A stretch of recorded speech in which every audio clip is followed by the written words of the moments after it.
Hello, everybody, and welcome back to another episode of Abundant Thinking, the podcast that helps you take your mindset from ordinary to extraordinary.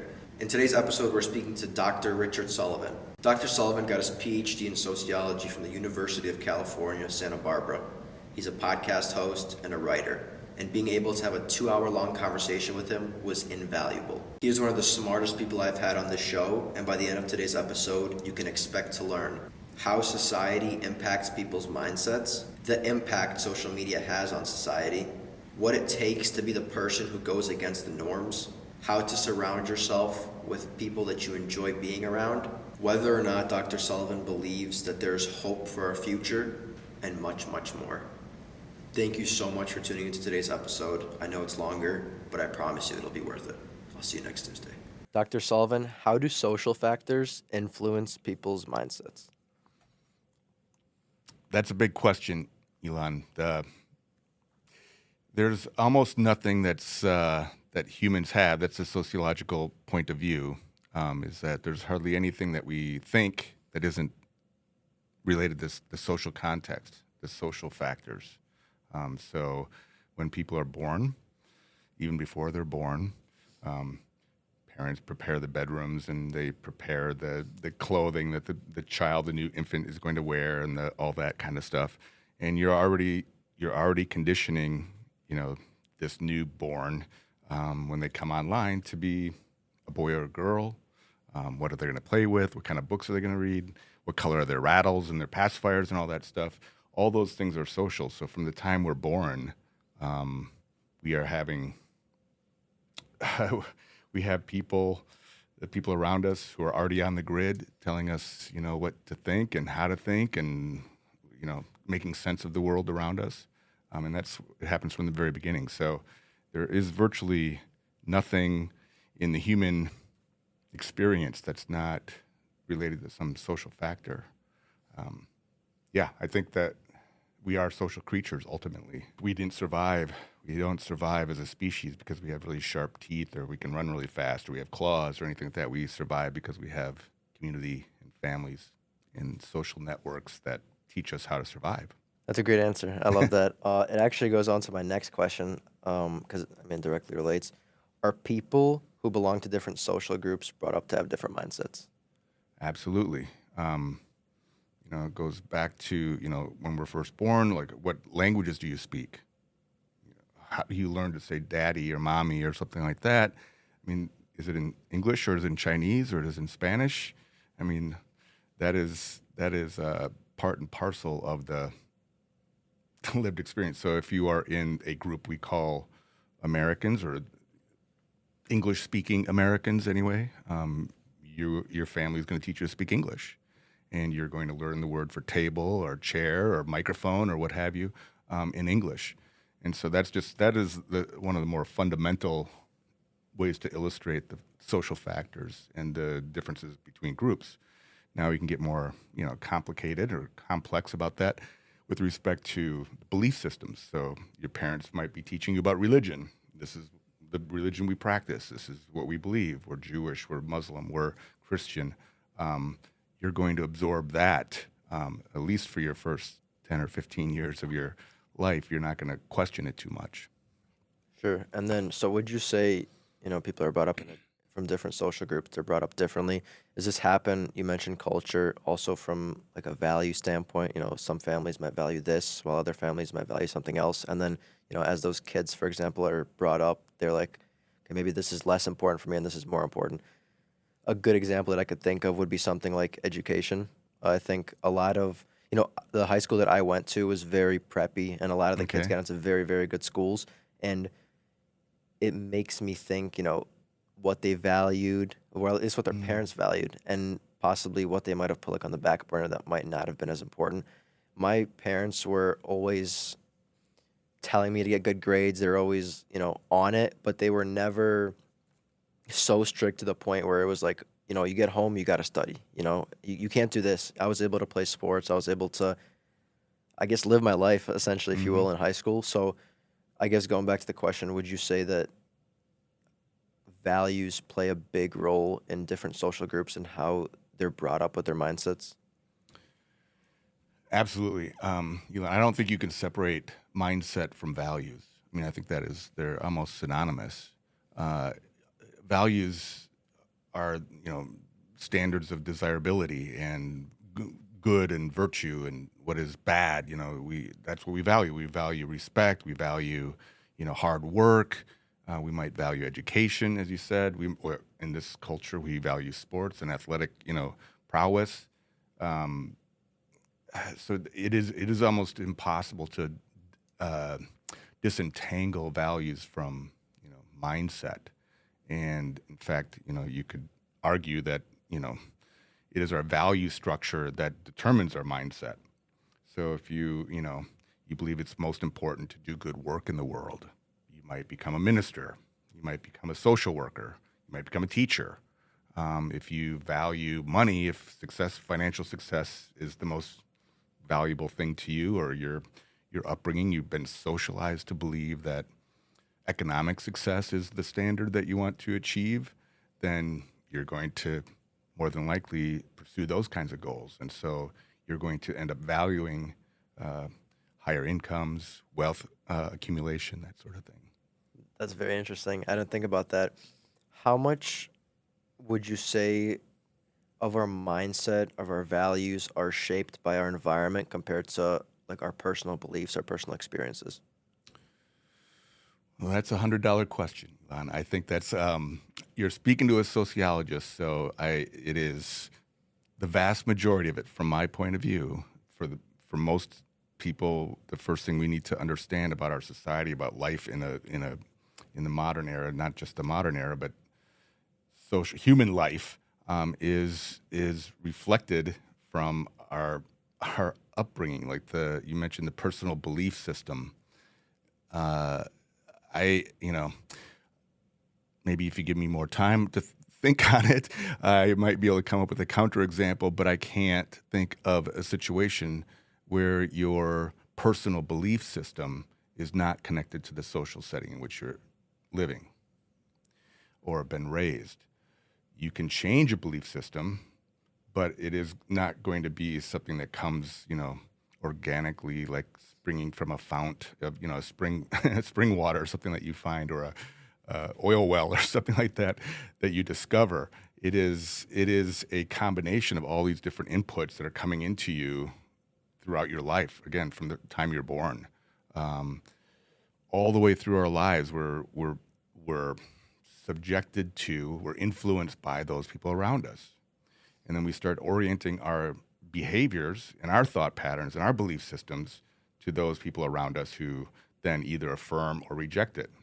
If you, for example, want to adopt a belief system that's very deviant and very outside the norm, well, that's going to be a tough process for you as an individual, because all your references, the humans around you, the ones that you care about, the ones that are important to you, the ones that you care about what they think of you, are going to be telling you that that's wrong, or that's deviant, or that's problematic. And so you can push ahead and continue to believe that, but more than likely, most of us anyway, that don't end up in jail or institutionalized in some way, we end up modifying our behavior and our beliefs to align more closely with those around us.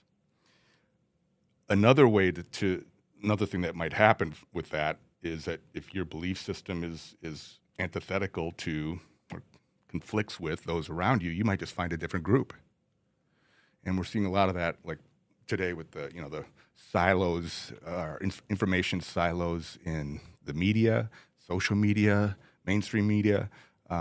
We're seeing more of that happening even geographically. People with like mind, similar worldviews or belief systems will tend to congregate with other people of the same persuasion.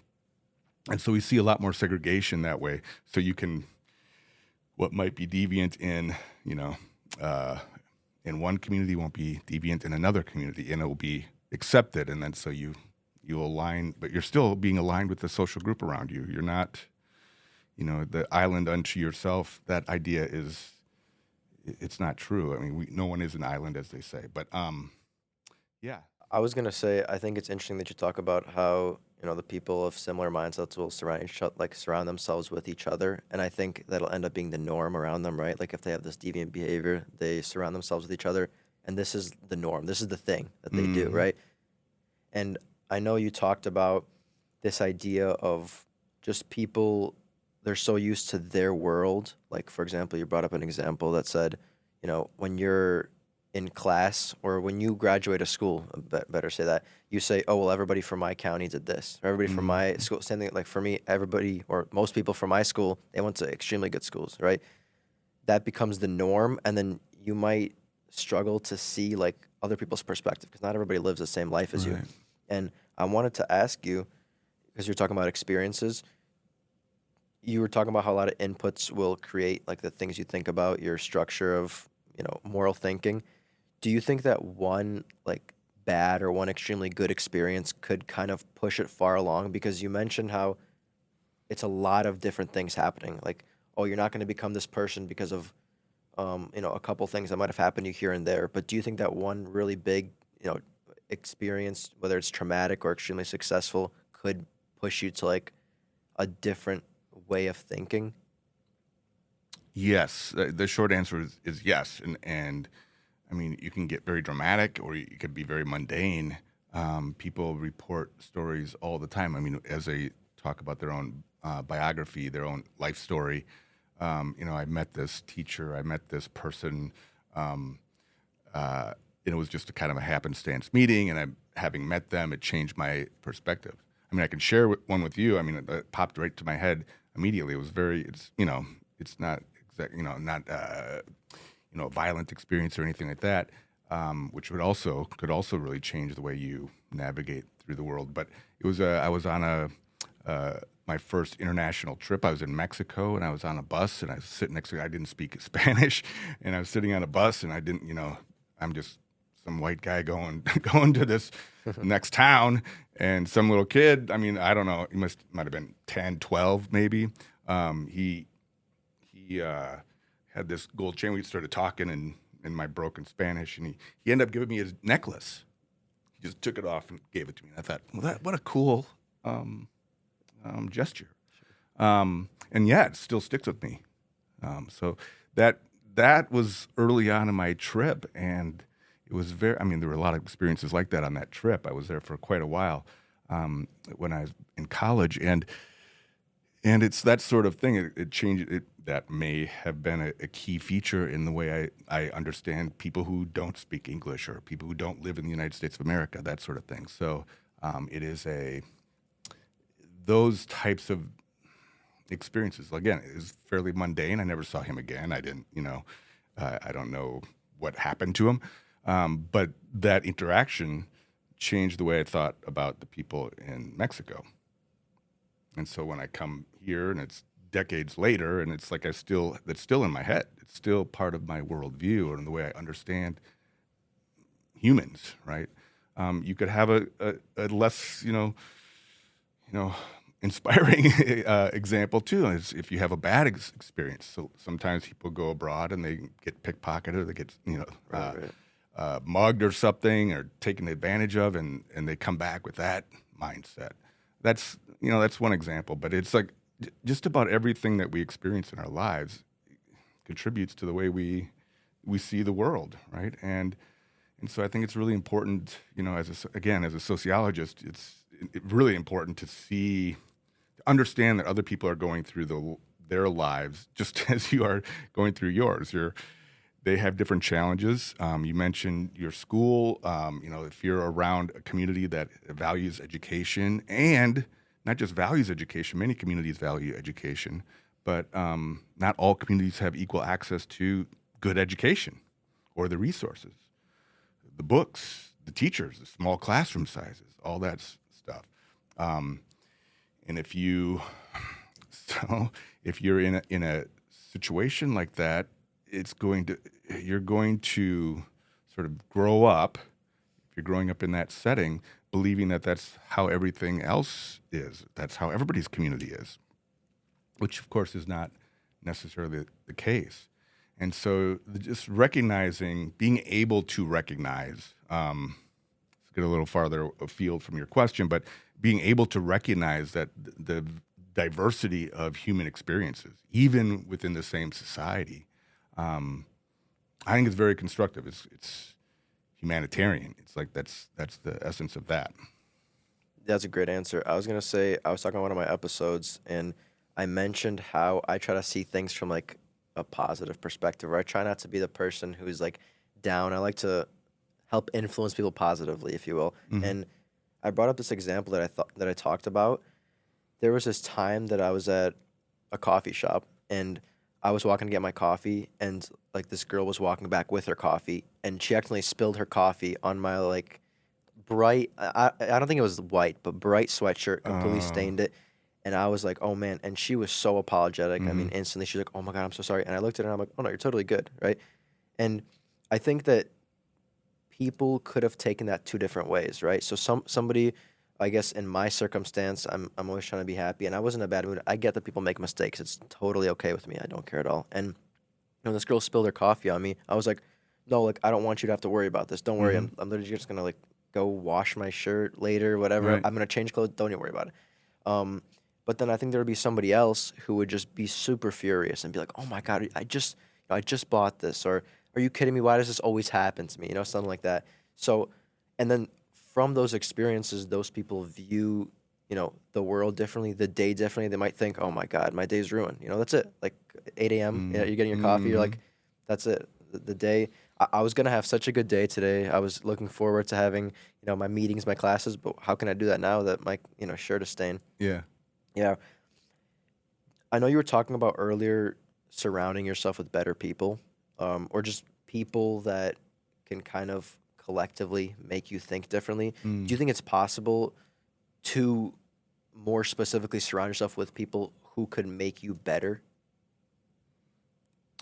Yes, that's the short answer. But now I'm going to follow up with a question. What do you mean by better?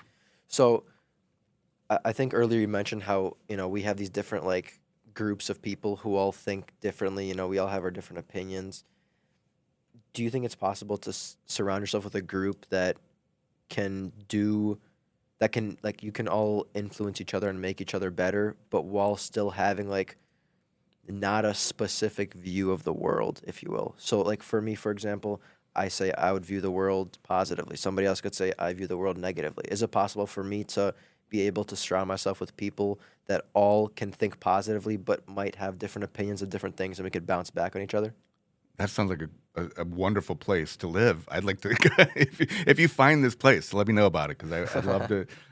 I think that, in some of our, uh, I think most of us have different communities and different social settings, ranging from, your family, that's the primary one, all the way to workplaces, to congregations, churches, to schools, uh, sport, sporting clubs or clubs that you're involved with, hobbies, all this stuff.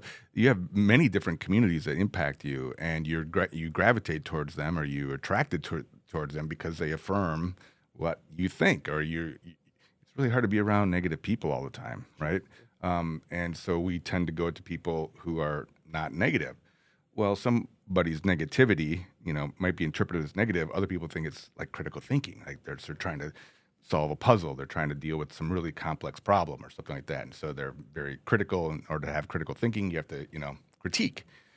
Some people might not like that, right? A lot of people don't, and so they'll see that as negative. Um, you could, I mean, at the university, our job is to question things, and so we find that fairly often. Some students they don't like to be challenged, right? So if you come in here and you've been sheltered, you go to a private school maybe, then you go to church every weekend, and you have a religious background that is very important to you. And then you come here and you take a class on evolution or biology or anthropology or sociology, and they're starting to question, making you question whether or not that's empirically accurate. Some of the stories that you might believe, and that's a tension, right? A lot of people, I think it's normal to sort of bristle at that and not, immediately at least embrace it. Other people, on the other hand, they're blown away. This is like the most stimulating thing that they've ever encountered. I mean, that was my experience. I grew up in a very small town, and I thought that was all it. It was this and a bag of chips, and I've got it all figured out. And I went off to the big city to go to college, and it was like, wow. I mean, you get a different perspective. I was a small person in a small town in a Midwestern state, and I had friends from all over the country and some all over the world. And before I knew it, I was like, I'm looking at things differently. But it wasn't immediately comfortable, right? It took some time to be open and receptive to different ways of seeing the world or different people with different beliefs. And that's so it's not it's not an easy thing, but it is sort of a something that we want. I mean, again, in the educational setting, in the educational institution, we value that. We value critical thinking. We value sort of exposure to this sort of cosmopolitan or diverse set of backgrounds or beliefs, and that's not always what everybody believes to be good. And so I think we're seeing that now, even in the current moment, in our culture. I think that's part of the tension. Right? It's part of the conflict. Like, what is appropriate? What's appropriate gender relationships? What's appropriate, sexuality and family structures? These things are, what we're sort of working through as a culture broadly. That was a really good point that you brought up about the critical thinking and negativity, and it made me realize that you're absolutely right. Like, I would have thought that, negativity is X. It's like you could easily, determine, oh, you're just being a negative person. Mm-hmm. But, the more when you're talking, the more I thought about it, I'm like, again, people have different perspectives. So if you are trying to be a critical thinker, people might look at you and think you're a negative person. And then from there, again, it's going to influence how you see the world. So I think it's kind of like, the way I'm seeing it is people just have different perspectives. Nobody, like, there's no, like, silver bullet, if you will. Like, you Mm-hmm. can't just categorize, like, this thing is the same for every single person, if that makes sense. If you were that person who wanted to surround themselves with better people, how, I know you talked about it a little bit, but how would you recommend going about it? Like, how could you get exposure to more people if, and we'll say, if the people around you are not people you want to be around? Mm. Yeah, I hear that as maybe two different questions. How do you find the people you want to be around is one thing, and another might be like, how do you prevent yourself from being around those you don't want to be around, or extract yourself from a negative situation, or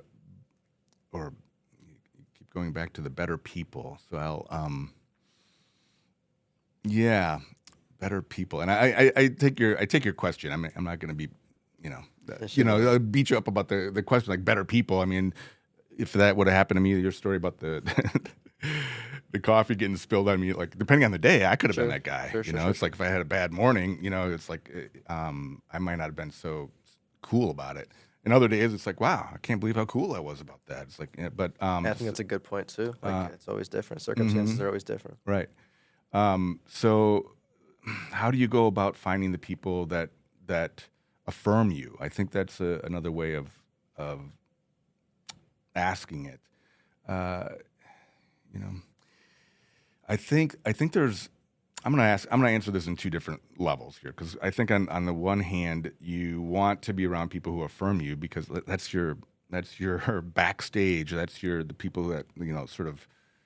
You have a crappy day and you come home and they bolster you. They tell you you're all right. Tomorrow's a new day. Blah blah blah. That's all great, and important to have in your life.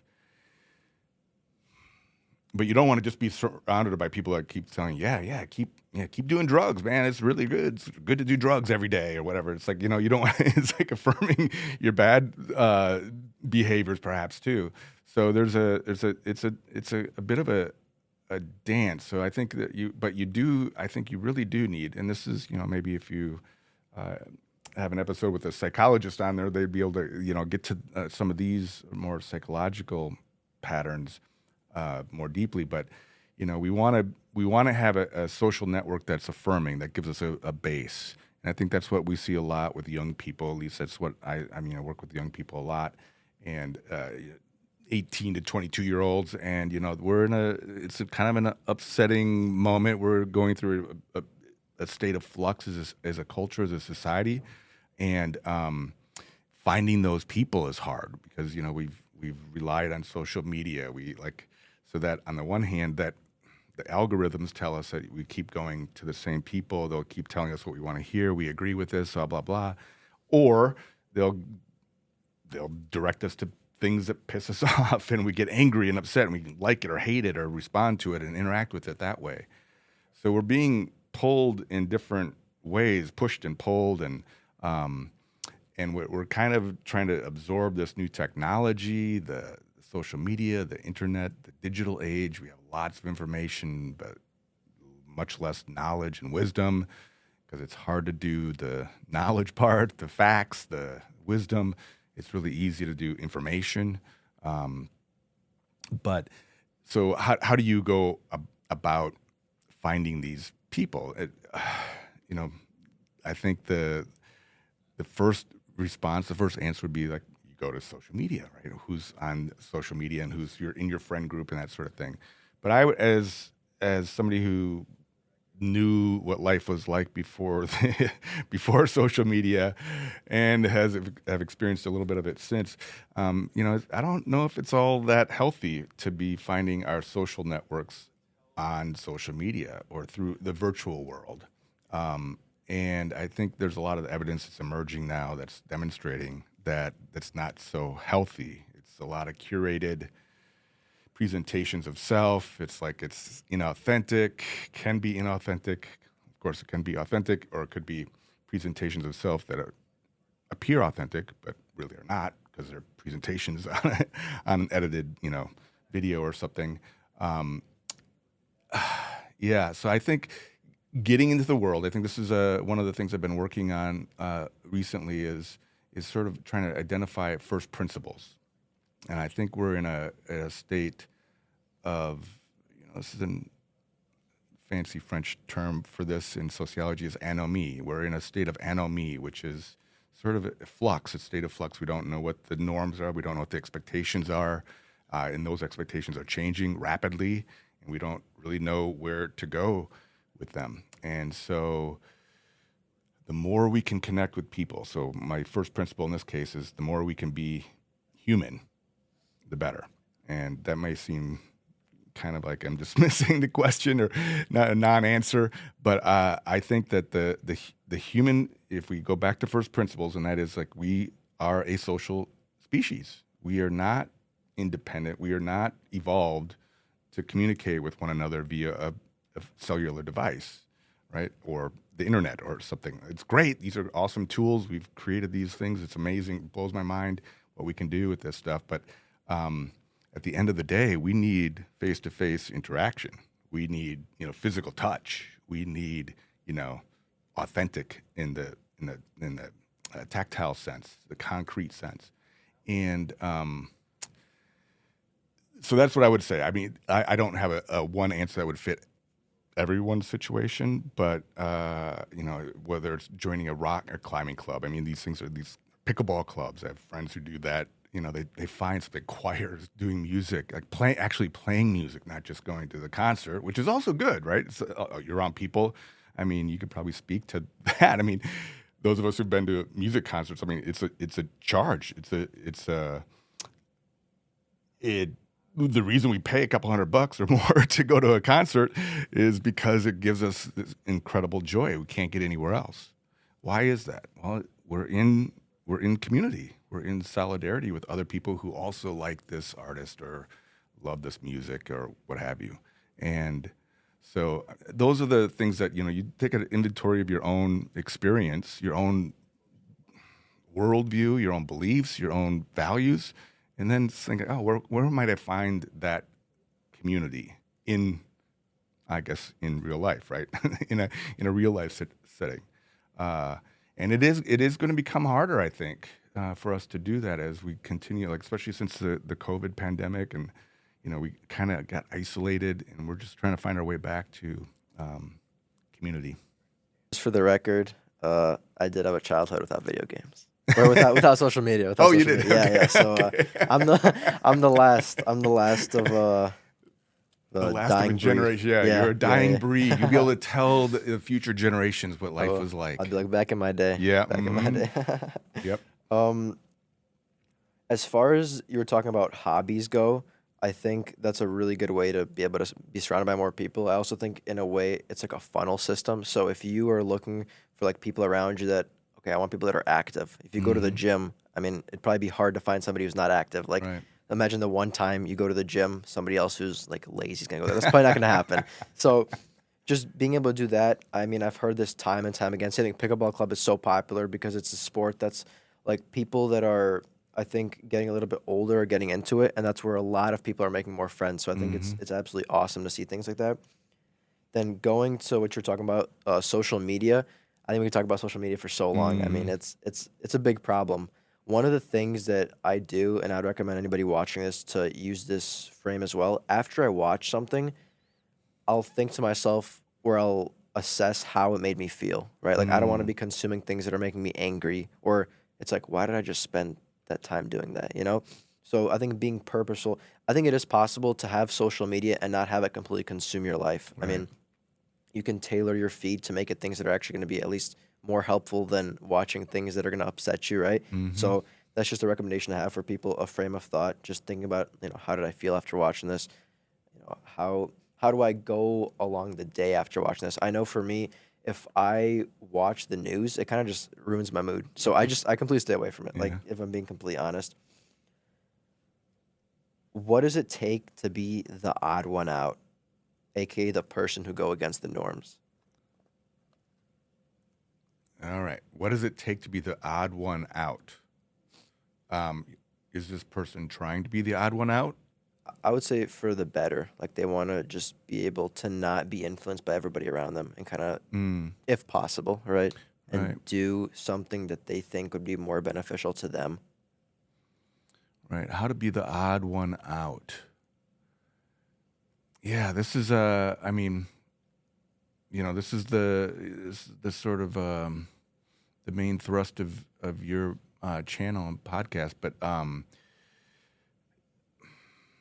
is the sort of like how do you cultivate your an approach to life that it works for you as an individual, and you're talking to a sociologist who's like somebody who's like has studied for decades now how difficult that is to be a unique individual in any society, any group.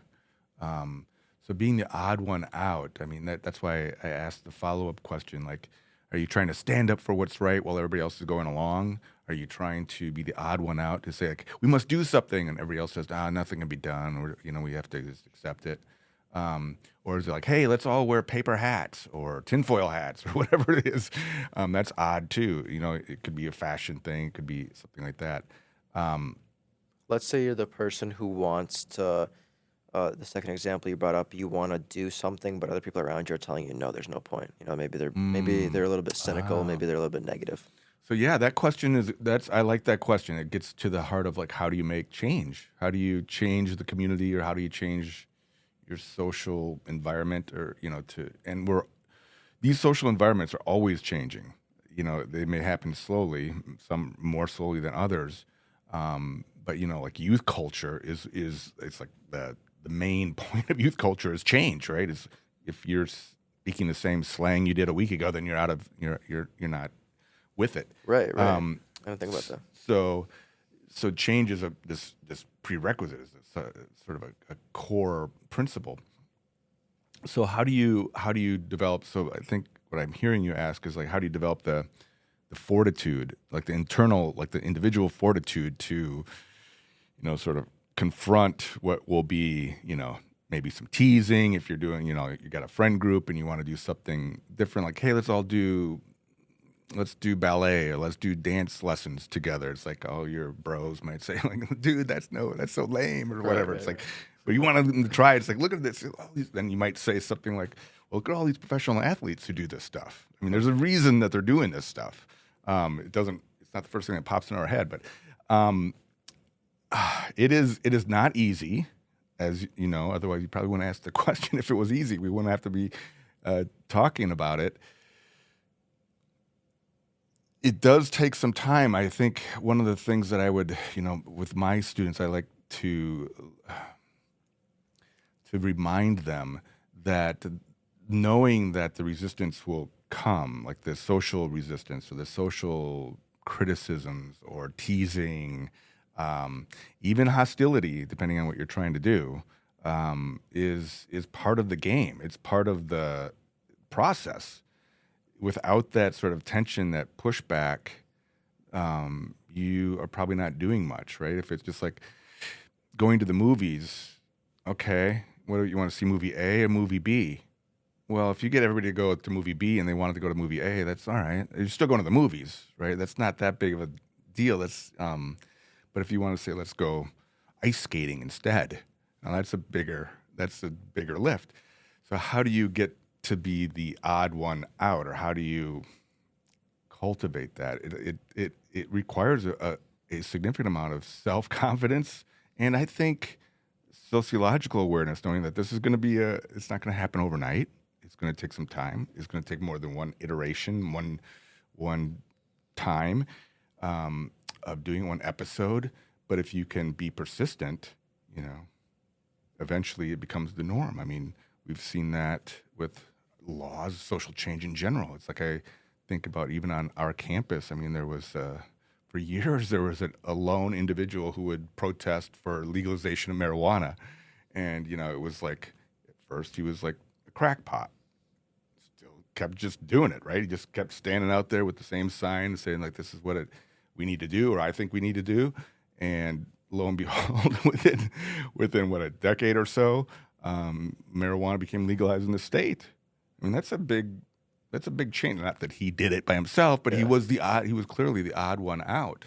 And I'm sure he got his share of, ridicule and that sort of thing as he was standing there. But that's takes a lot of courage to go against the grain, which is one of the reasons that the grain doesn't change that often, because we kind of lack the courage.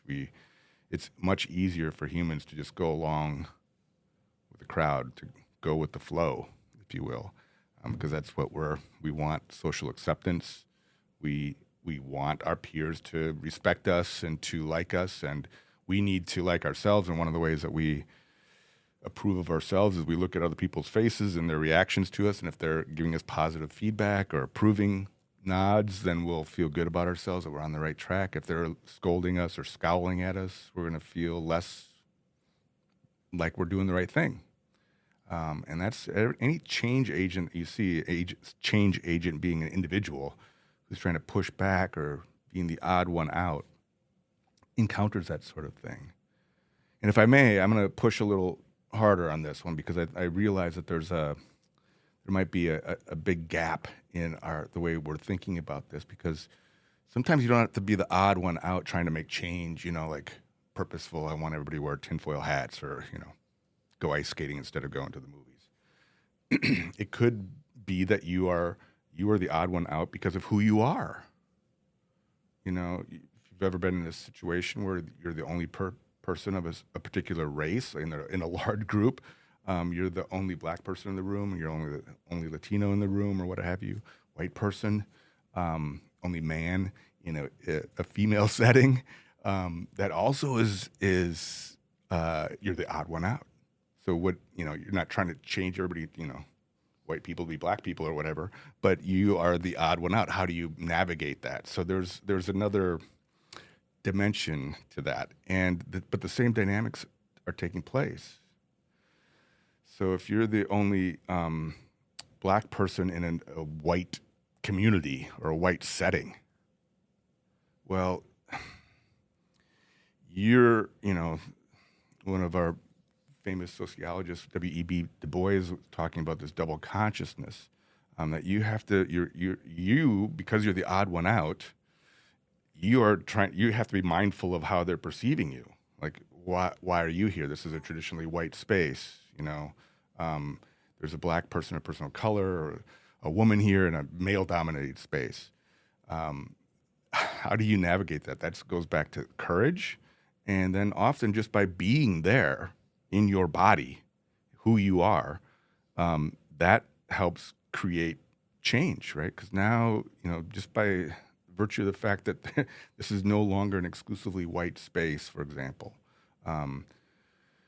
you have diversified or desegregated that space just by being there. So it doesn't, you know, so the courage, it's not just so much about, you know, having the internal fortitude to change other people's minds. It's about, how do I persist being here? I want to be here.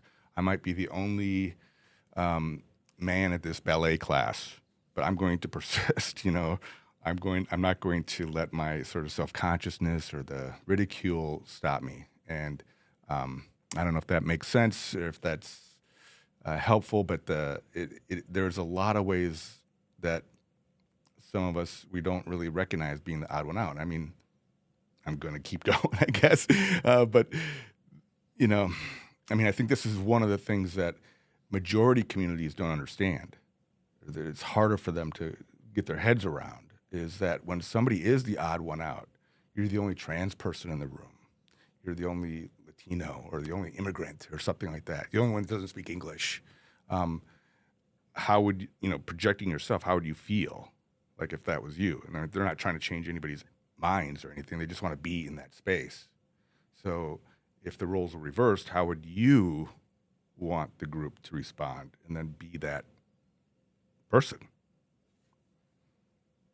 That's a very good answer. Mm. I really like that. Very in-depth. Yeah. Very good.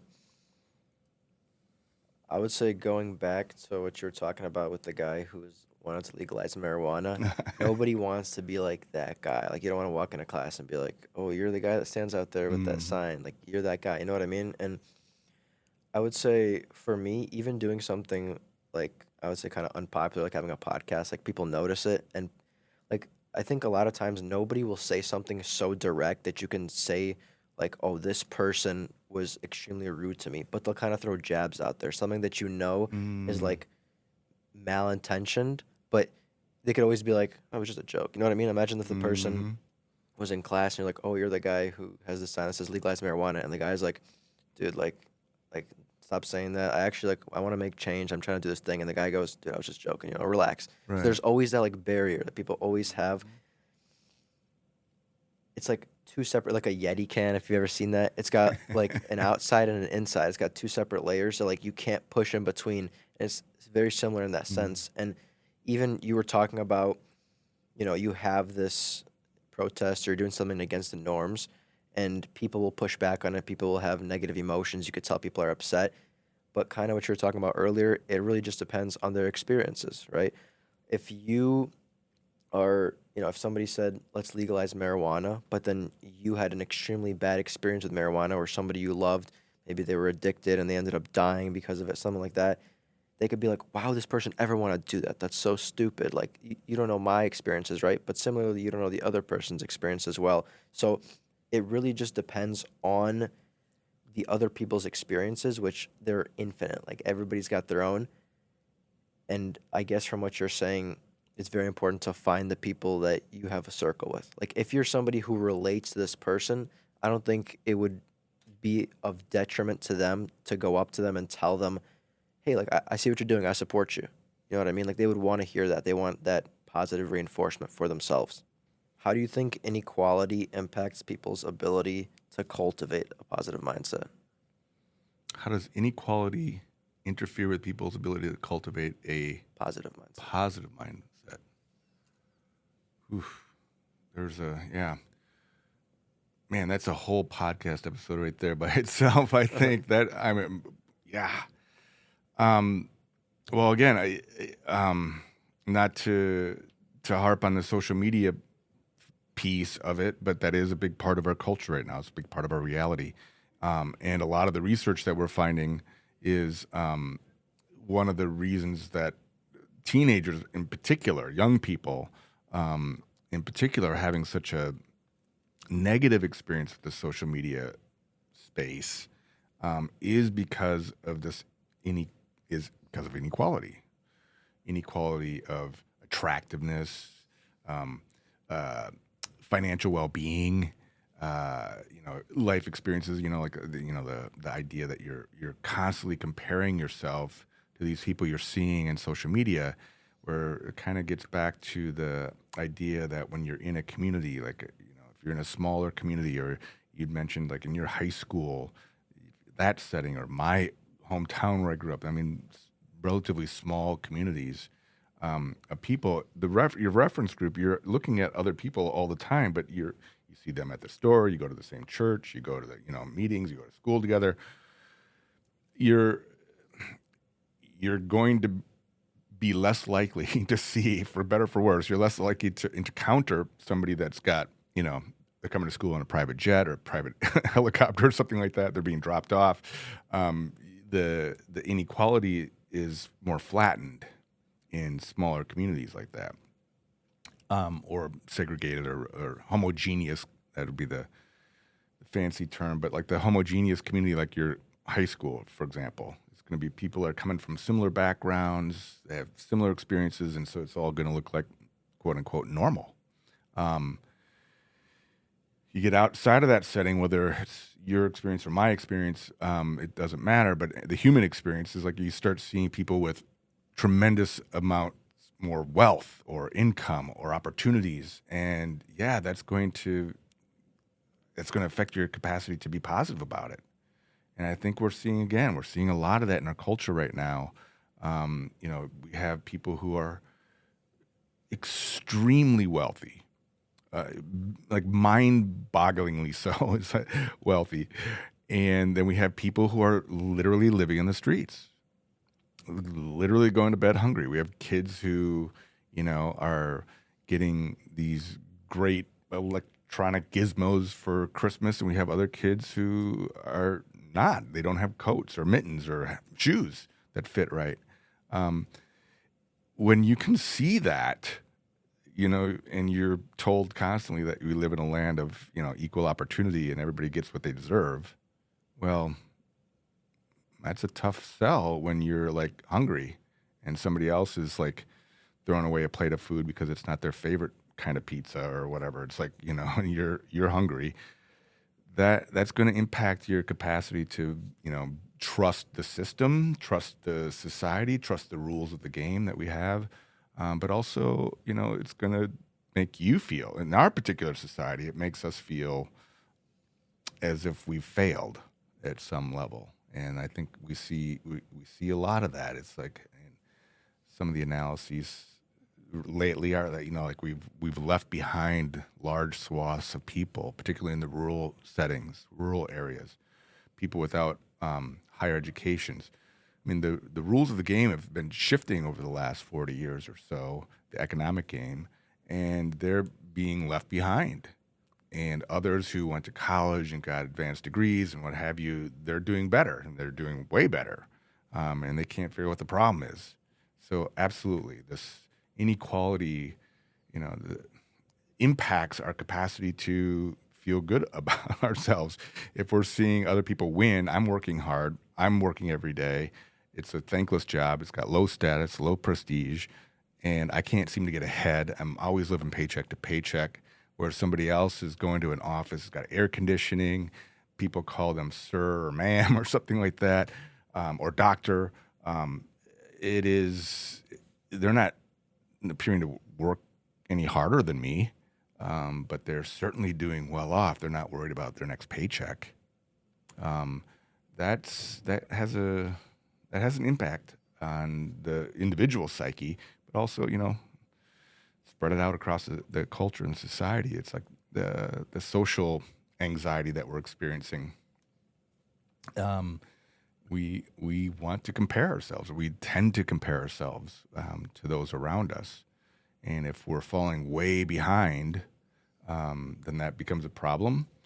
And if the pool of people to whom we're comparing ourselves to changes, and so now we're comparing ourselves to the people that go to Europe on a weekend for dinner or something like that, they have the wherewithal to do that. You're gonna feel like I'm missing out. I'm not really fully participating. This is the reality. I mean, even before social media, we saw that on television. Like classic shows where people didn't seem to work. They all had plenty of money. Nobody was having any problems. It's like, man, I want to live in New York City and be young and date a different person every week and blah blah. Have a group of friends and no parent obligations. It's like, it's been going on for a long time. But inequality does impact us tremendously. Yeah. I would say the more I think about it, the more I realize how lucky I am to be in the position I'm in. And I mean, there are like arguments that, okay, some things in my life could be better, but at the same time, like rather than looking up and comparing yourself to people above you, if you look down, you realize that, man, like I really have it good. Mm-hmm. I mean, I know even for me, like, I mean, I have my MacBook right here, it Mm-hmm. costs so much money. I saved up a lot of time for it and I bought it. But there's people that walk around here and like, I feel bad for them. They have like, you could tell, some of them don't even have MacBooks. Some of them don't even have laptops. Some of them just have to, I like taking paper notes, but that's just because I have a choice. Like Mm-hmm. I can choose between computer or taking my notes, but some people can't. And I think that's a big thing with social media is people are so used to comparing themselves to people that are like of higher status. You're talking about attractive people or people that are rich. You're always going to see people that are in the like top 1% are doing super good because it's like nobody wants to watch the person who's doing bad. Nobody wants to see that. And I think when people get this like dopamine hit, and they keep scrolling, they see, oh, like this person's like that, maybe I could do that. But then they keep scrolling and then it becomes their norm. And then they realize that they look at themselves in the mirror and they're like, wait, I'm not like this. Even though the person, I think this is a very important point, the person who's in this amazing position might not even deserve it. Again, what if your dad's, I mean, I know there's a YouTuber, his dad's a billionaire. And this guy just uploads, he parties, he does whatever, he drives whatever car he wants. And, I haven't looked at the comments, but I'm sure they're like, oh, that's so cool. You're doing this stuff. They're looking up to him, they're comparing. But it's like, he's in such a unique like percentile of a situation in his life that you know I'm not going to say you can't be, but the chances are you're not going to get there, right? And especially if you're starting out lower, your dad's not a billionaire, it's so much harder to climb the ranks. And I also think your class has taught me a lot with that as well, the fact that you know depending on where you start is like it's not like, oh, you start here, you're just like everybody else, you have to work your way up. It's like, no, if you're down low, man, you gotta really like, you know, just dig your heels into the ground, work super hard, and even if you do that, still might not even be anything. Mm-hmm. I think with social media, people like always see everybody doing good, they're very successful, but they don't realize like a lot of people that really deserve it are quote unquote like overnight celebrities that have just worked super hard for years on end. They see this person who's becoming successful and they don't realize that, oh, they don't look at all of his other work. They just see everything that's new and they think, oh, this is his first day doing YouTube. It's like this guy's got millions Mm-hmm. of views. And man, I just, I've uploaded so many episodes on the whole comparing thing, and it's tough. It's very tough not to do, but I think if you realize it, it makes it easier to know that this is going on. Same thing with what you're talking about, just knowing. Just knowing is the thing that helps you see from see from Mm-hmm. outside. I even have one of my closest friends. I'll work out with him back at home, and he'll be like, man, I'm not like Jesse James West. He's like this huge guy, influencer. I'm like, dude, like this guy, I mean, he's like his whole life is about lifting weights, about getting bigger. There's other things that you might not think about. He might be on steroids. Not saying he is. I don't think he is. But Yeah. you never know because Yeah. you can compare yourself to people that could be on steroids. You compare yourself to people whose dads are billionaires, but you don't know that, and you think you could be in a similar situation than them. But that is not going to happen. Right. Mind if I Go pick ahead. up on that? Sure. Because I think, I mean, yeah, I think you've hit the nail on the head. I mean, this is you've had other episodes around the same issue and the same questions, but you know, the one technical term is reference group. It's a reference group issue. So is it the social media itself? Is it am I anti Facebook or Twitter or Instagram or what have you. It's not about that. It's not about whether or not I believe this is good and that's bad, but it is. The fact is that it's changed the way that we our reference group. It's expanded our reference group. Just imagine this: like 50 years ago, hell, 20 years ago, you didn't have a reference group that was the whole world. Good Now, point. you can compare yourself to this guy who's all jacked up and he's got 1 million views and you don't know any of the backstory, but you're still psychologically comparing yourself to them. And so our reference group, so it's not so much that Instagram is bad, Twitter's bad. They may be. Not saying it either way, but it has expanded, I think, inhumanely our reference group. It's like it is unreasonable. Like the humans aren't built. We have not evolved to have a reference group of the entire universe of humanity, right? And so now we have access to this. We can see the richest people. We used to, how did we ever see the richest people?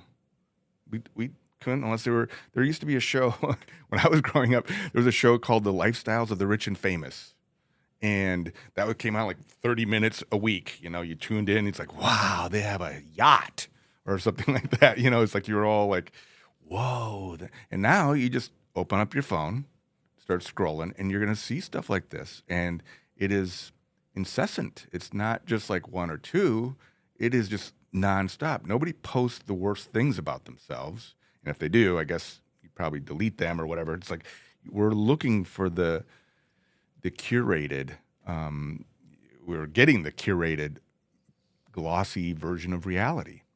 And that has when we talk about the impact on young people, and it's young people because they're largely on social media, but they're also developing and they're still in the developmental stage. They're still trying to make sense of who they are psychologically, right? And so if you're in that stage of development and you're looking at all these very thin people and you're not so thin, you're looking at these people who are, attractive and you're not that attractive or smart or rich or whatever, it's going to impact your sense of self. And it goes back to your earlier question about, how do you develop a sense of self and a community around those affirming you and that sort of thing. It's like, this is not affirming.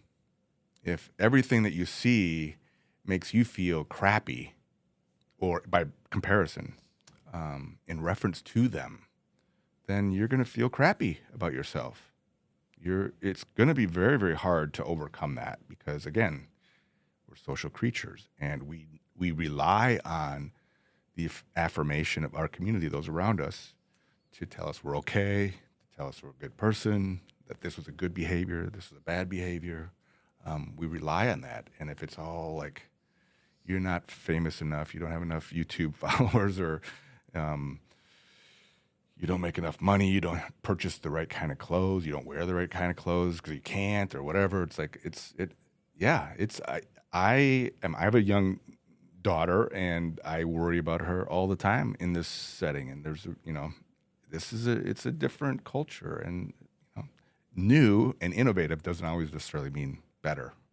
And I mean, I'm an old guy, but it's becoming more and more true. I don't know. Yeah. Sure, I get what you're saying, and I think to go to your point, like, yeah, back in the day, we didn't have anybody to compare ourselves to, so it's like, oh, this person's super rich. It's like, well, you don't even really like understand what that means. You know what I mean? You're like, how do they live their life? How do they act? And then you have, your show that you're saying you're going up watching, and you get 30 minutes, and you get accustomed. Oh wow, this person has a yacht. Like that's crazy. Oh, if this person acts like that, maybe I should start doing that. Maybe I can get to the point where they're at. Right? They start comparing themselves. Then you fast forward to like today. Same thing. All of the posts that you're going on is people that are extremely rich, people that are even like faking it. Like there's so many people faking, being rich. I mean, I I have full confidence that if I wanted to, I could make people think that I have a lot of money. Not, I mean, it doesn't make any sense at all, but it's possible. It's not hard to do.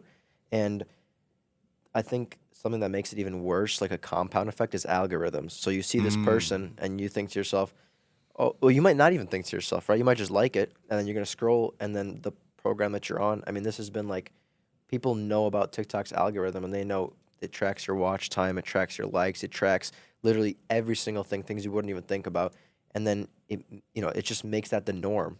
And I think that is very bad for us as a society. And what you were saying about people only posting good pictures like on their social media, I heard somebody talking about the fact that if you see like somebody posting their Instagram, just think to yourself that there were 100 bad photos they didn't put on there on purpose. Right.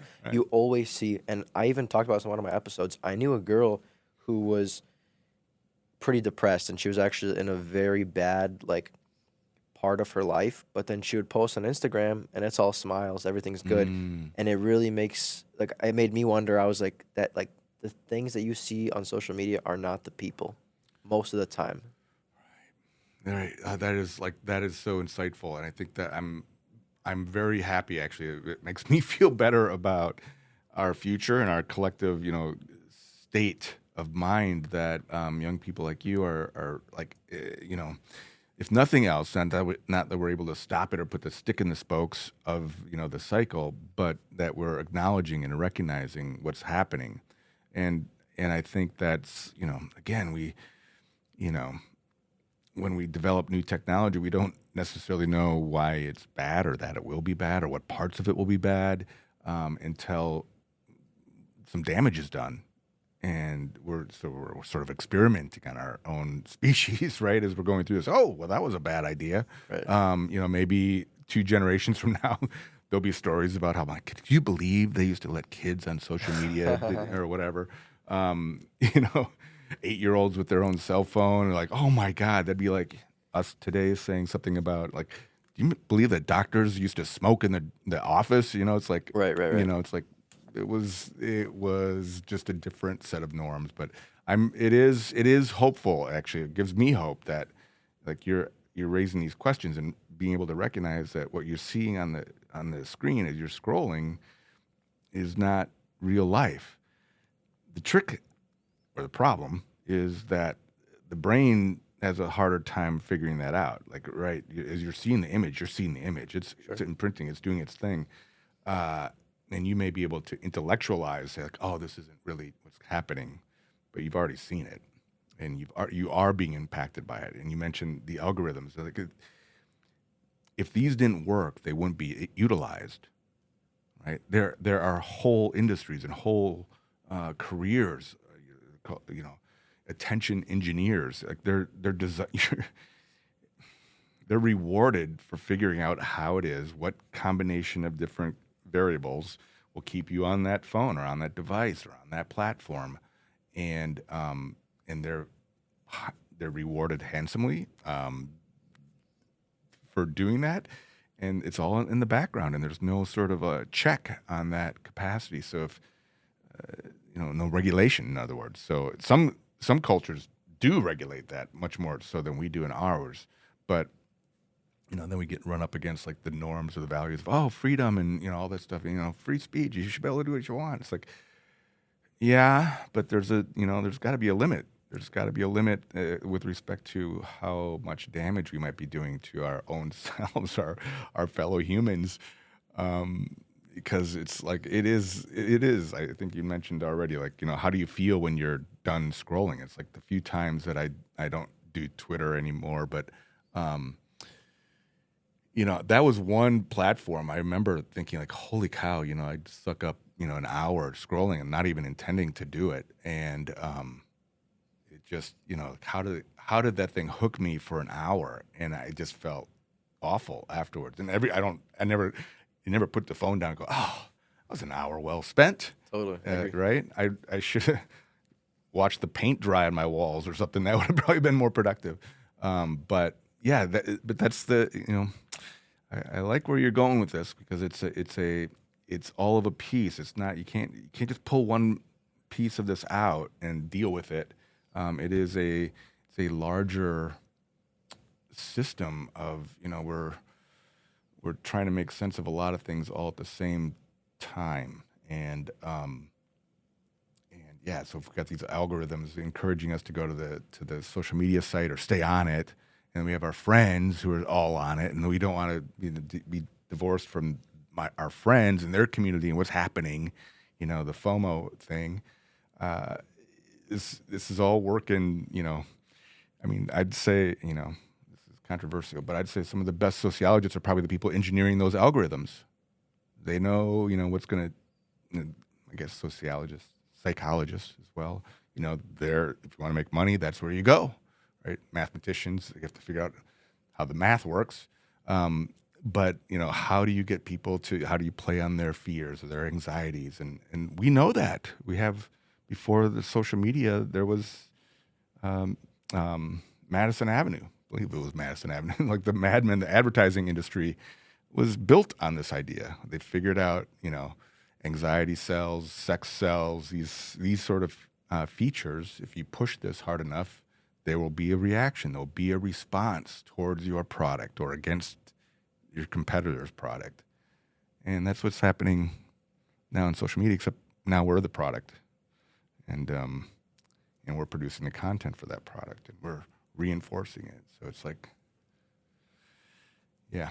And I think, sorry to interrupt you, but I was going to say, I just think the way it's made is exactly like you're saying. It's just so easy. I can open my phone, go to my Instagram, just scroll through Reels.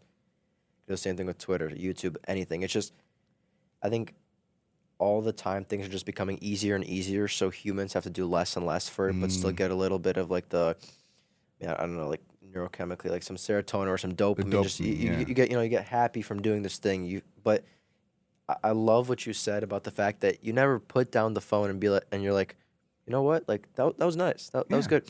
I will say there are some social medias where I have felt that way, but that would be like more reading, like things that I would actually have to think about and it would actually like affect me. Like Substack is a good one for any of you guys who are looking for a good. I was telling you about this in the beginning of the semester.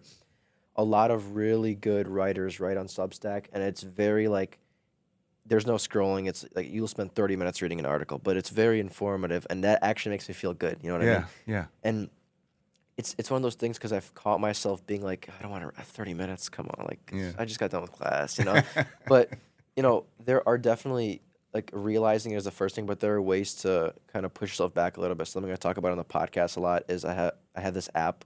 Not that I made the app, but this app that I use is called Opal, and pretty much it could like block your apps for you. And what I do is every day, it is like $8 a month. But okay, it costs you. Yeah. It costs me, but it's been one of the best investments I've made. $8. Yeah. So from like 6 a.m. to 2:30 p.m. every single day, I'll have like no social medias or anything, and it'll just be things that I absolutely need.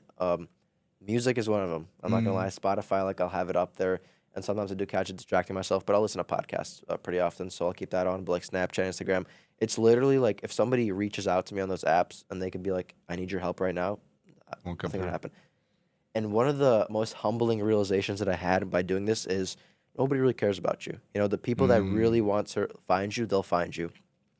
Even one of my biggest fears was the FOMO that you're talking about. I was thinking, oh man, I'm gonna get to my Snap, and get to my Instagram. People are gonna they need my help, and it's bad. And why wasn't I there? But you realize nobody really, if people really need to find you, they know. My friends now know. They're like, hey, if they need something, they text me, and that's what they do.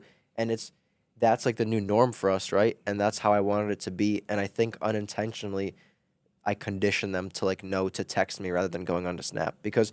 Like, I'll text my friends on Snapchat, and I'll be like, hey, like, if you need something in the future, just text me. And they'll be like, okay, I understand. You know what I mean? So that's something that I would recommend. Smart. Yeah. I'll have to get that myself. That's, in the early days of the social media and this, this sort of digital attention economy that we're now fully in, there were a lot of those types of things, those blockers. I can't remember the names of them, but if they're still around. But it sounds like this is one of them. But that is that's a good fix. It's and you do. I mean, that whole like. But what if I need to get a hold of somebody? I mean, as a parent of a young child, she was much younger years ago. But it's like, but what if your kid needs to get a hold of you? It's like or their phone in the school. It's like, well then. I'll talk to them when they get home, like we used to do. We survived. I don't know how we did it, but we survived. It's like that whole idea that if I don't hear back from you within the next 20 minutes, then something's wrong. That we're a little. We need to take a pill or chill. Not a pill. Don't take a pill. Well, take a pill if you need a pill, but it is. We're a little out of control with respect to the sort of the immediacy of it, but it's. we've also been conditioned, right? The reason we need more dopamine, and we need, we can't handle a long, reading a long article, or that looking at scrolling is much more stimulating to us, is because we've been desensitized. Our dopamine receptors. I mean, this is not my opinion. This is, the Sure, sure. psychological research is showing that this is part of the deal. It's like, it's why if you drink a lot of alcohol, the alcohol is not going to affect you the same way. If you smoke a lot of dope, it's not going to affect you the same way it would if you smoked once a year or something like that. Very similar, like we developed a desensitized system. And so we have to have more of it just to keep the edge off, as it were. It's like cigarette smoking, same sort of thing. Any drug that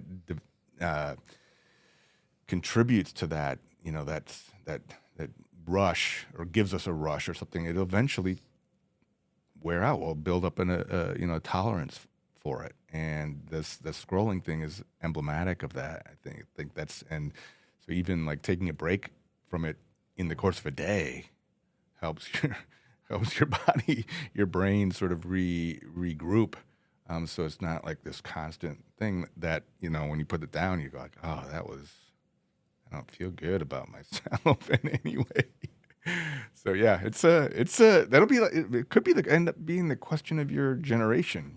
That's a big one, I think, because I don't think it's going to end well if it keeps going at this rate.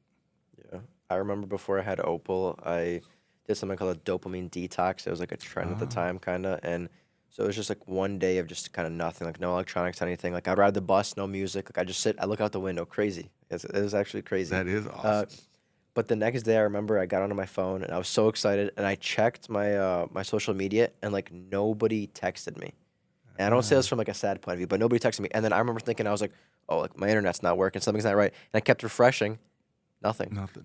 And only now do I realize that it was like nobody, like nobody's reaching out. It's not a sad thing. It's just like people can find you other ways. It's not that bad. And exactly what you're talking about, people fail to realize that if they're put in a situation, and I talk about this a lot actually, when you're put in a situation, some people always wonder, okay, how am I going to do this? What's going to happen? I always tell them, once you're in the situation, you're just going to find a way. When I was, younger, we didn't have phones, and it would be dark outside, and my mom would be like, just come home when the streetlights come on. You know what I mean? Like, you always find a way around things. And even, today I didn't have my social medias weren't on, and I was having some problems with the equipment. And so I went onto YouTube because I wanted to find out how to do something, and it wasn't working. So I had to find a way around it. And guess what? I did. And it's not as bad. And I always tell my friends, and they never understand that when I tell them, just trust me, when you're in this situation, your problems will find a way of like solving themselves. Like you will find a way because you don't have another choice. You don't have another choice. Right. Humans are incredibly creative. I mean, I haven't learned enough about this to comment on it with any kind of authority, but I just read one article about the flattening of our creativity because anyway, like I said, I don't know enough about it to expound on it, but I think the fact is that humans are creative. I mean, we are like I really was looking for a way to do a shout out, whether or not it goes into the podcast or not. But I just like, for all the YouTube videos or all the negative stuff about social media and the sort of the presentation of self and the sanitized version of reality and all that stuff, I have to say that I heard a song that I really liked, and I Googled it or YouTubed it, whatever. I looked it up on YouTube to see if I could hear it. And I did. And I said, I wonder if there's an instrumental version of that song. And it turns out some dude in his apartment, I was hoping that maybe you'd put the link to it. I found he was playing the trumpet. I used to play the trumpet. Sure. And I was like, oh, this is the coolest thing, man. This guy's just chilling. He's really good, much better than I am at playing the trumpet. But just sitting in his apartment. I think his video at the time had like 8 views or something. I don't know. It's very low. I thought, wow, man, I'm like one of the first people to see this. And it's been up for a while. And I thought, he's just being creative. This is like his thing. He's expressing it. It helped me that day. And so I sent him a note and stuff. So it was kind of like, it's not all negative. These things are not just all, doom and gloom and evil. But it is like, how do we use it? It's a tool. How are we using it? how is it affecting us? Like every tool can also be used as a weapon, I suppose. And I think that's where we're at as far as our balance goes. Because I find some of this stuff on YouTube actually affirming. Just to see like people just doing their. I mean, I'm not talking about the people who are trying to make a buck or they're trying to, whatever. There's all kinds of folks out there, but I just, they're just like, I have a really good brownie recipe or something. I really want to share it, or that's kind of cool. Sure, sure. Do you know the name of the video? I could put it in the description. I do, but not off the top of my head. I'd have to find it. Sure. I'll Link in have the to, description. I'll have to check link, my phone. Sure, Yeah. link the description. Yeah. We'll get in there. Yeah. So knowing what you know about, I mean, you have a lot of knowledge about social media as well, but sociology, social media, is there hope for like some optimism? Yes. Yeah. You want the straight answer? Yeah. That I don't know. We are in a okay. How's that for a butchered answer? So much for the short answer. My baseline is hopeful. I think that's been the baseline, but the baseline has also never been challenged as much as it has been. As you know, I've been around for 5 decades, and I've never seen anything like we have right now. And so I imagine if I talked to my granny when she was my age, she would have said the same thing. She's like, "Oh, we didn't have airplanes when I was, growing up." But there is reason to hope because they're still humans. Humans are like I mean, this might seem self-serving or like I'm blowing smoke or anything, but even what you're doing here is really, really inspiring. Whether or not you get 20 views or subscribers or 20 million, it gives me hope that people are participating, that they're engaged, and that they're creating and they're thinking. And I see this every day. I'm lucky enough to work in a university setting, and so I get young people. Certainly, there are young people who could care less. They've checked out, but I think that sustains me in my hopefulness, and maybe that's why that's been my baseline. Like I'm privileged to see the next generation coming up every 4 years. But yeah, I think I don't want to be Pollyanna about it either, because I think that we are all these things that we've been talking about, particularly like how do we make sense of the world around us if we're just being bombarded with this content, sort of trivial stuff that doesn't help us put stuff together, make sense of the world in a meaningful way. I just read that brain rot was the word of the year, according to the Oxford Dictionary. I thought I thought that was just slang, but it's a real word apparently, and it's a real thing. But I thought that encapsulated the sort of the era that we're in, and I think that might end up being one of those core things, like how do we address it? And young people have always led the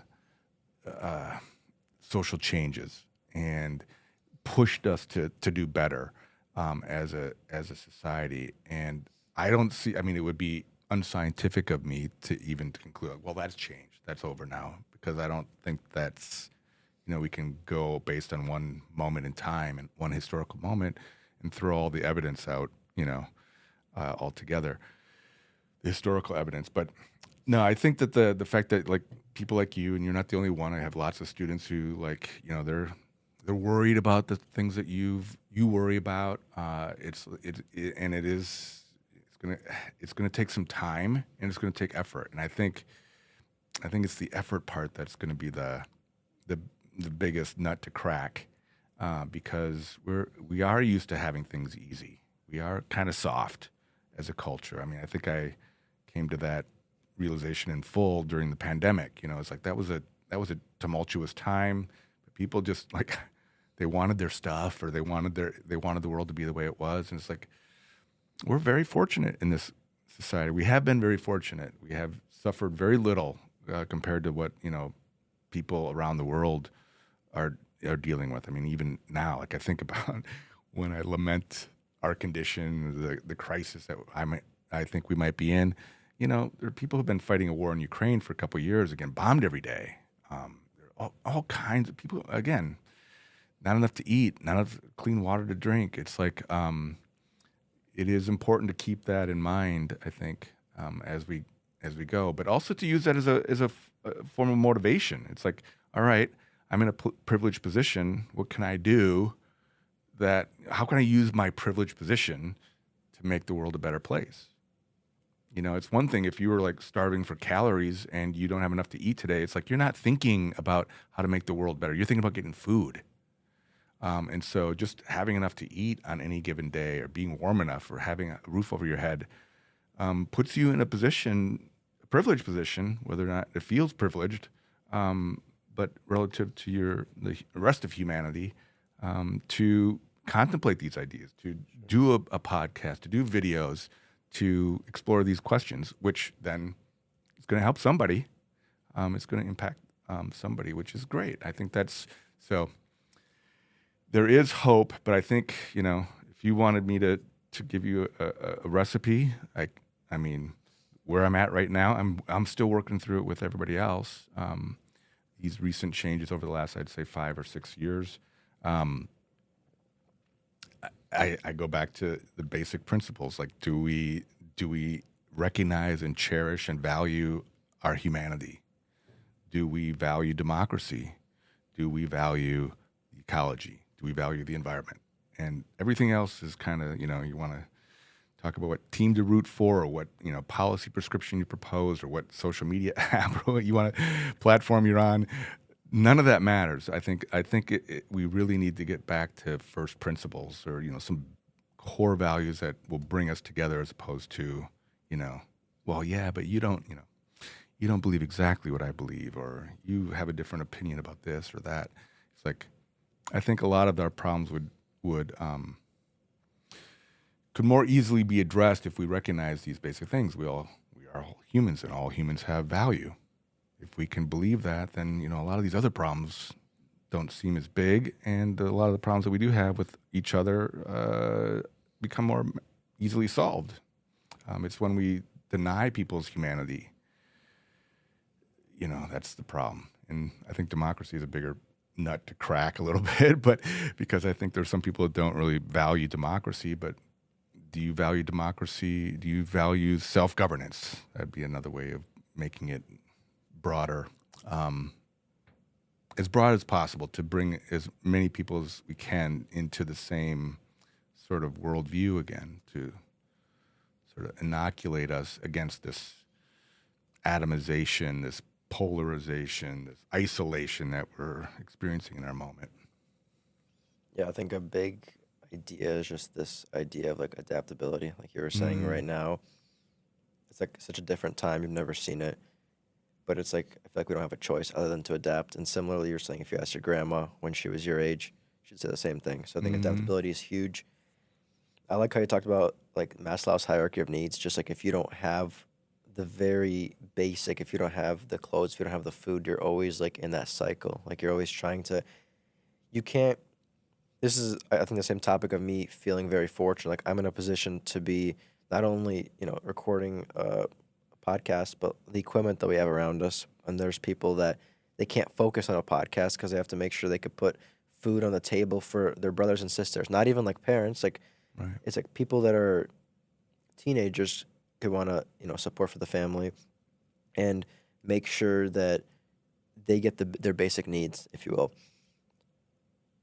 I think as far as comparing goes, the goalpost always moves when you go up. So it's easy to say, "Oh, well, I'm not like this person yet." But then once you get to that position, even if you do, you're gonna be like, "Well, I'm not there yet." You know what I mean? If I was to say, "Oh, I want to get A's in all my classes," and let's say I get B's, then I get A's in all my classes, and then I see, "Oh, well, Debbie over there, she's getting A pluses. I want to get A pluses." So it's like the thing that you said you wanted, the thing that was supposed to make you happy, actually makes you like crave more of the thing that you thought would have gotten you to the place you would have been, if that makes sense. Yeah.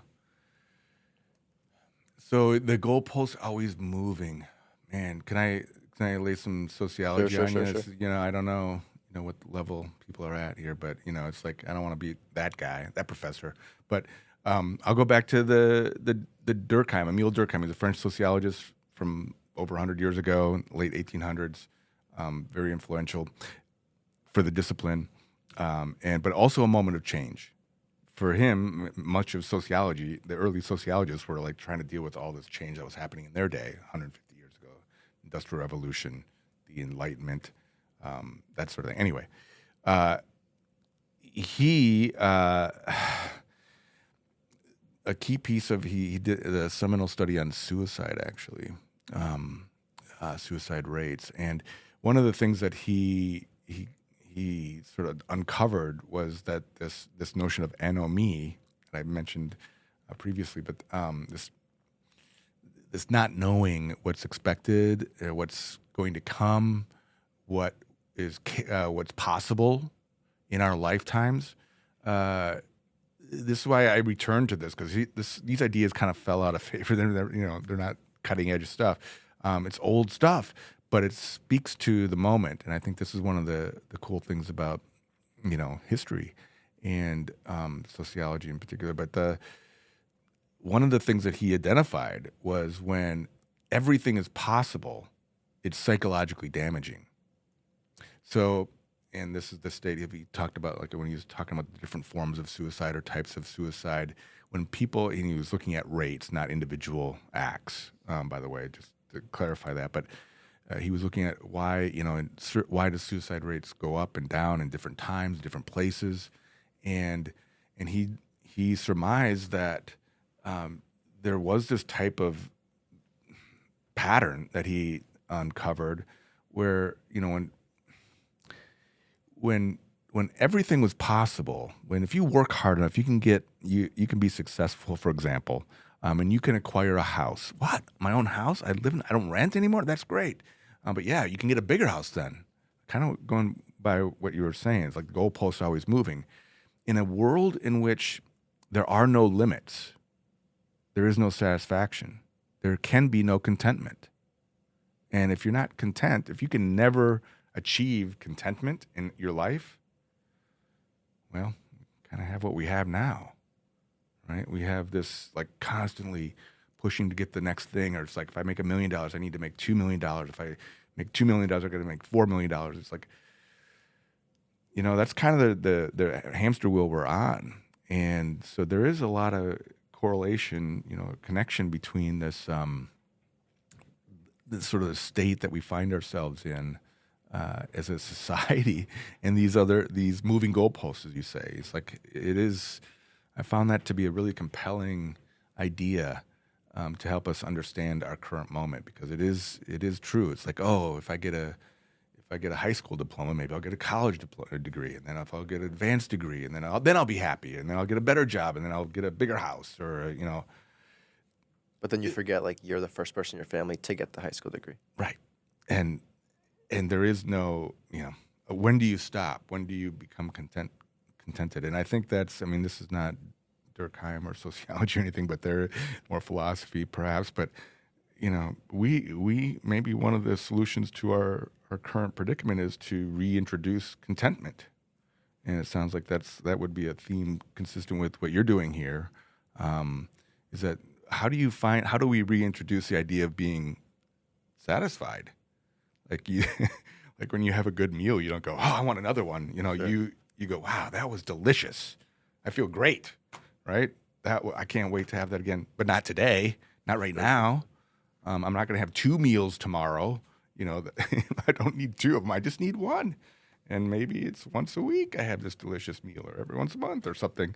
But man, I think that would go a long way to, and even in my own life, I'm guilty of this too, always looking for the next thing or the bigger thing or that, or but I did,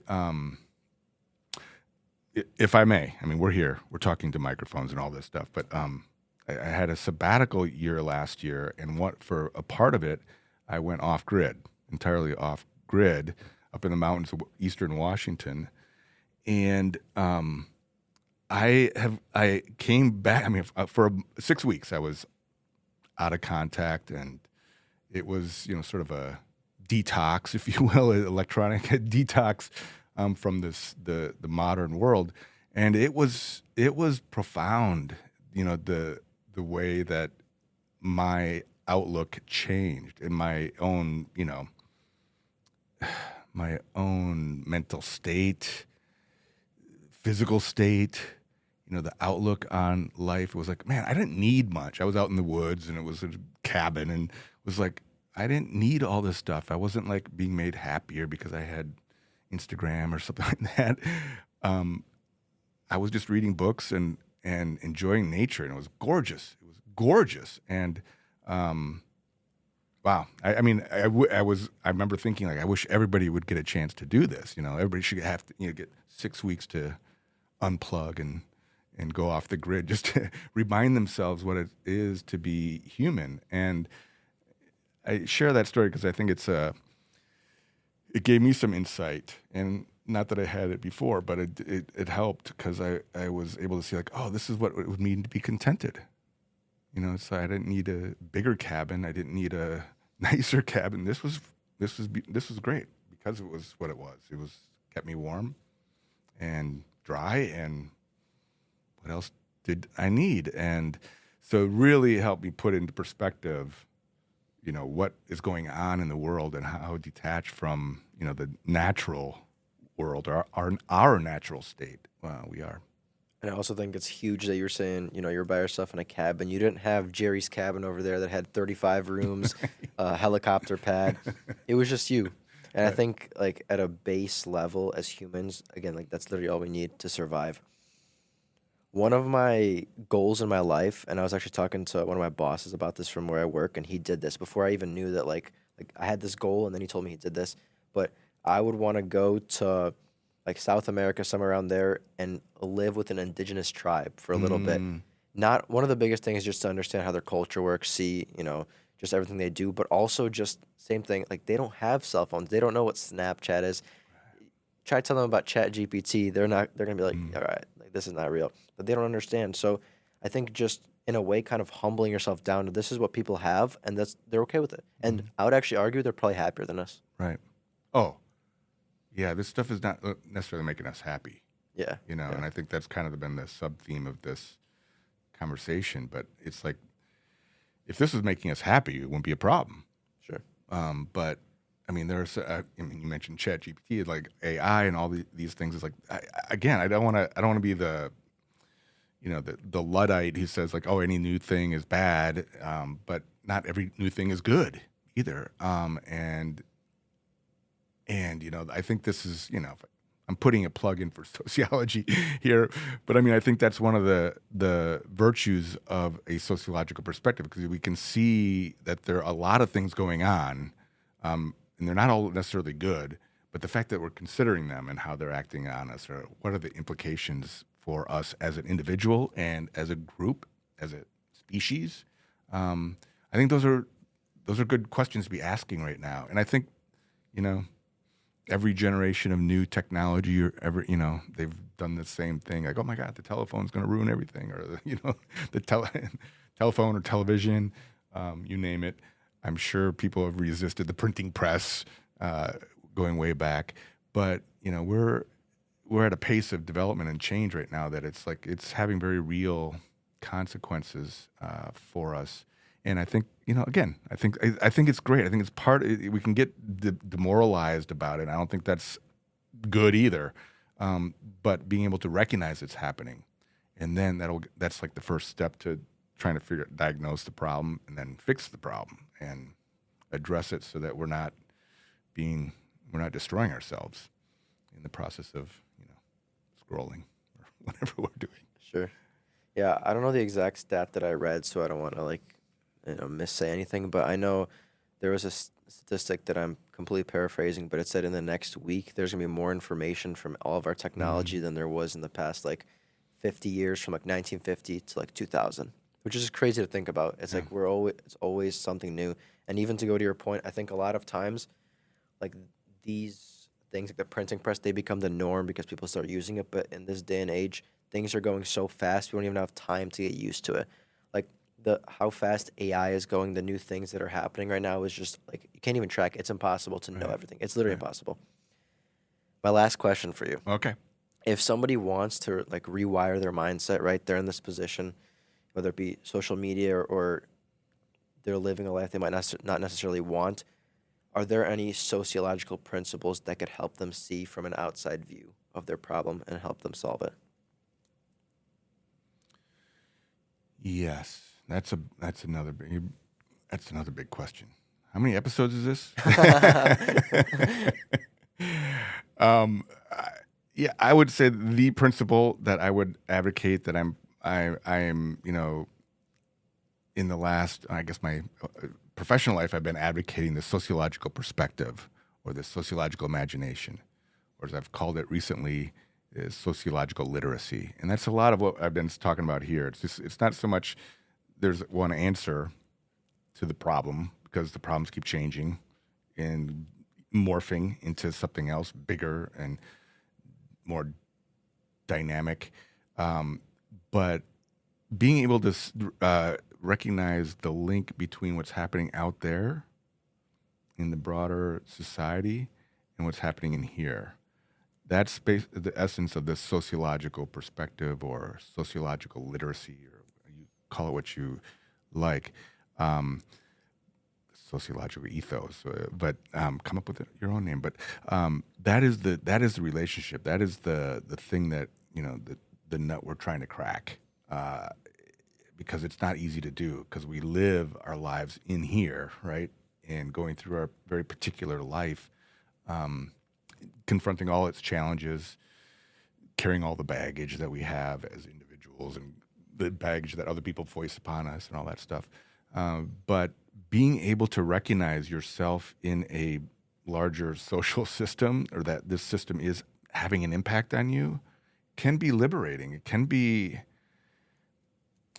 a relief, I guess. That's where you can be demoralized and depressed by it. That, oh my God, this seems huge and intractable. But it also gives you some sort of like comfort. I find, and maybe I'm just strange, but it gives me some comfort to know that I'm not the first one who felt this way. I'm not the only one that feels this way right now, and I'm not the only one experiencing this because the system is not built for me alone. We're all participating in it. We're all embedded in it. But to be able to recognize that these forces are acting on it, it's not about me. It's nothing personal, right? It's not out to get Richard Sullivan. That gives you a place from which to then build. Okay, so a friend of mine said, acknowledge and build. And I think that's one of the ways to do it. It's like recognize that you are being impacted. You are part of a bigger society, a bigger system, and that these decisions or this historical structure has a direct impact on your life, not just on your chances, whether or not what kind of food you eat or what kind of house you live in, but what you think of yourself, what you think is right, what you think is wrong. And to be able to sort of interrogate that sort of relationship, I think it's a real sort of sense of liberty or comfort, I guess. I'm kind of thinking out loud, but anyway, yeah, that's what I would say. And I applaud what you're doing here. I think this is good. This is part of the solution. I appreciate it. Before you go, I wanted to share a quote Oh. I heard. I thought you'd appreciate it. It's the truth I'm after, and the truth never harmed anyone. What harms us is to persist in self-deceit and ignorance. What harms us is persistent self-deceit and ignorance. Yeah. Yeah, ignorance is not bliss. That is for sure. Like it might feel good, right? It's like Right. it might make us feel good in the moment, but in the end, I like it. That's good. Dr. Sullivan, thank you so much for joining me. I really appreciate Yeah, it. Is thanks, there man. anything, links, anything you want to say to the camera before we go? Oh, check out this guy playing the trumpet. That's all I'll say. Awesome. All right. All right.